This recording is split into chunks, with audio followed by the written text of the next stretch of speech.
and welcome to another Wolftime gaming video. Today I'm going to be painting this Clone Commander out of the Republic Specialist box set. I think he's absolutely fantastic. I do really love this sculpt. I love the fact he's holding the communicator. I think he looks fantastic. Now, I wasn't really sure what direction to go with this guy. I didn't know what unit to go with, but I've decided on the 332nd and I'm going with Captain Vaughn. Now, I know some of you may have seen this from the Clone Wars series towards the end. I think he had an absolutely fantastic part, really pivotal to the finale of the Clone Wars, and I really wanted to get this guy looking like that, especially with the orange on the helmet as well. I think he'll look absolutely fantastic. Before we do get started on that painting though, let's get that kettle on.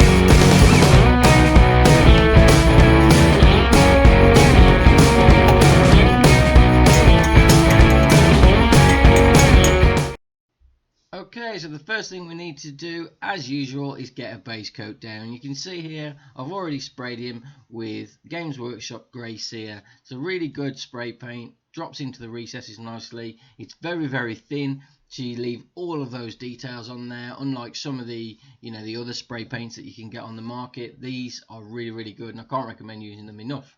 Now, to get the paint on him, the first thing we're doing is using Games Workshop's contrast paint, Apothecary White.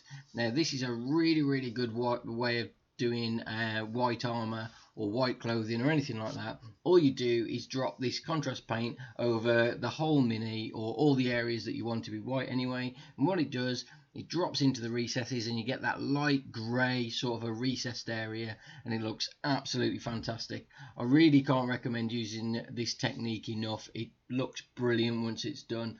I mean, the next step to really bring that white out is to grab some of your white paint. I'm using White Scar, and all I'm doing is doing a really, really light dry brush over the top of the armor to pick out all those raised areas and all the edges of the armor as well. Just really taking my time just to go around all of those armor pieces, especially around the chest area, because you can get some really nice lines on that chest, and it looks really, really good once you've done this. And already the mini looks absolutely fantastic. Now, what I'm doing is getting a little bit of black paint. I'm using contrast black Templar to do this, but to be honest, you don't need to do that. You can use any black paint that you want to. All I'm doing is doing all these little recessed areas in the joints of the armor, just to darken them all down, get them all looking black, as you see in the films and also in the Clone Wars series. It's a very similar way to how we've painted the Clone Wars armor in the past, or the Stormtrooper armor, especially when we did those way back when they were first released. Now, to be honest, you can pretty much leave the miniature exactly like this. I think it looks absolutely fantastic. You don't really need to do a lot more to get a really good looking mini. However, as I said earlier, I wanted him to look like the Captain Vaughn. So what I'm going to do is add the detail on him. There's the blues, there's the orange, just to really pull out the actual look of the mini. Now, but I'm starting with a contrast paint called Basilicum Grey. You can see he's got lots of straps and things around the armor, and that's what I'm going to be picking out with the grey, purely because I didn't want it all to sort of blend in with the white of the armor itself. I wanted it to stand out slightly, but I didn't want it to be as dark as the black areas. So I went somewhere in the middle with the grey paint, and I think it looks pretty good. I'm also doing just the edges, just around this piece of cloth that he's got around the waist. Forgive me, I cannot remember the name of it off the top of my head. Now, the blue paint I'm going to be using is Macridge Blue, which some of you know that it's the blue paint that's like the base paint for the Ultramarines from Games Workshop. I've got lots of this left over because I do not want to paint Ultramarines. So I thought, why not use it for the blue areas of this 332nd Trooper, and it looks absolutely fantastic. I'm telling you, it's pretty much spot on. I do want to highlight it slightly, which I'll do in a second, but I think it's a really, really good blue to start with. It's a nice blue, and it really stands out well against the armour. I think it looks really good. You do really have to take your time around this because you don't want to get any of the white areas that you've already done. Now, as I said, what you want to do is highlight these areas slightly. I'm doing that with a little bit of Calgar blue. All I'm doing is getting a little bit of blue on the paintbrush, wiping the majority off, and then I'm dry brushing it onto those raised areas. So I'm picking out all the edges of the armour and also just around the cloth, some of those raised areas as well. Being very, very light. I didn't want to change the blue too much because that macros blue looked absolutely brilliant. Now the next stage is to do the orange. Now I'm using Jacaro orange to try and pull that sort of a colour out the mini. It is quite bright compared to the reference image that we can see there, but just work off that if you want to try and get this effect, get those same sort of curves. It's very simple to it follows the lines of the actual helmet itself, so it's fairly easy. The difficult bit is this bit, which is the white. Now I'm using white scar and a very, very fine tip brush.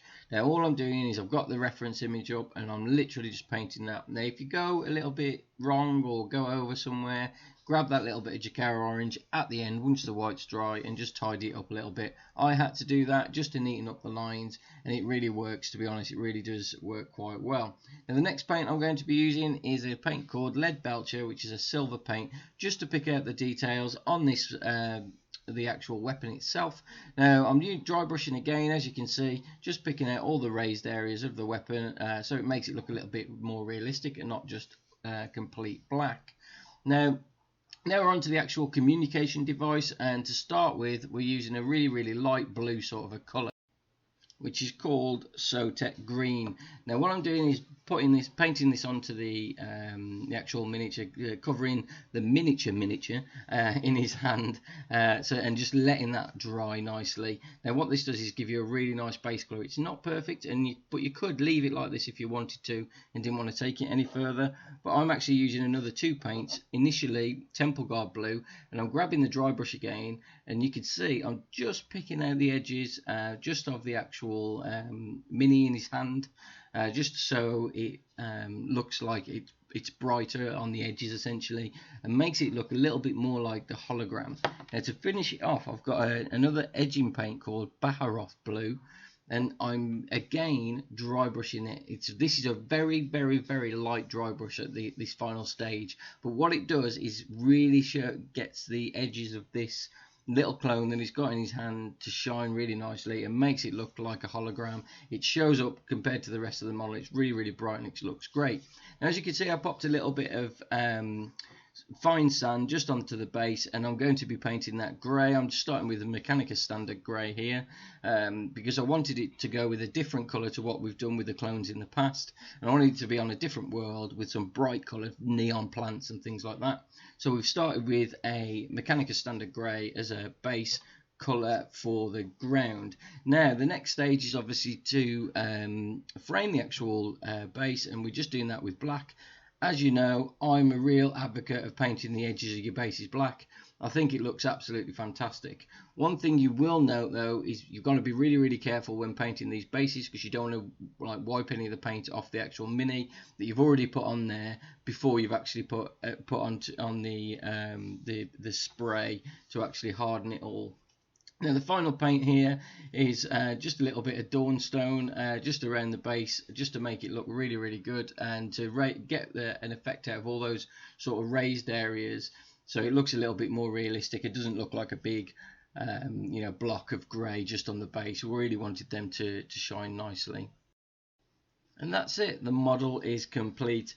I'm so pleased with how this turned out. I was really nervous about painting the orange to try and get it looking like the 332nd. I did initially think, do I just go 501st and just go blue and white rather than using the orange, but I really wanted these to be different. I'm really pleased with how the base looks as well. Now we've got those little grass tufts on there. I think it looks absolutely fantastic. It really shows up nicely. Really complements the model. I'm pleased with how it looks. I think it looks really good compared to the actual reference images that we've used as well.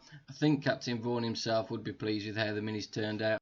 Thanks for watching. Make sure you hit that subscribe button so you don't miss out on any of our future videos. Go and check out the channel now for more great content. There's loads of painting videos including Games Workshop, Star Wars, and loads of fantasy settings such as Frostgrave and one of my favourites, Boros and Badgers. Otherwise, I'll see you in the next one.